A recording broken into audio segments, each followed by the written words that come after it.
everybody, it's Kevin Carr, and today we're going to talk about foam rolling the hip. I think it's important to make sure we get in the right position on the foam roller when we roll the hip. It's going to make the drill more effective and help us get deeper into the tissue surrounding the femur. So what we want to do, we want to sit up on the roller. We want to get all our weight onto one hip. So I'm going to start on the left side here. I'm going to get my weight onto my left hand. From there, we're going to cross the leg over.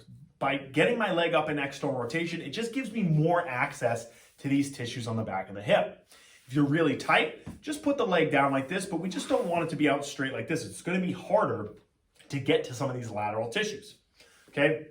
It's important to think we want to work all the way around the head of the femur. So not just up here, not just down here. We want to make sure we get all around all sides of it. So I'll start superior to it on these upper tissues near my sacrum, okay? Even rolling all the way up to my SI joint, because realize these glute tissues attach all the way up to my thoracolumbar fascia. So getting all the way up to our SI joint where it kind of feels bony is actually important, because a lot of those attachment points are going to be what influences people dealing with SI joint pain and low back pain. So getting into this tissue, working all the way around there, getting laterally, just kind of pointing the knee down into this glute med tissue. It's going to be real nasty for a lot of people. Feel pretty tender, just kind of sink in. Then we're going to get underneath the femur. So getting underneath the head of the femur and this lower tissues here. Typically when people are limited with hip mobility and squatting, you're going to find some tension and limitations in this tissue. So a lot of resting tone there. So kind of working all the way around.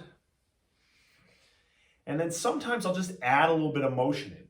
Okay, sometimes adding a little bit of motion can influence the nervous system, get that resting tone to come down more. So sometimes I'll just have the client slide their foot in and out, or work in and out of internal and external rotation here.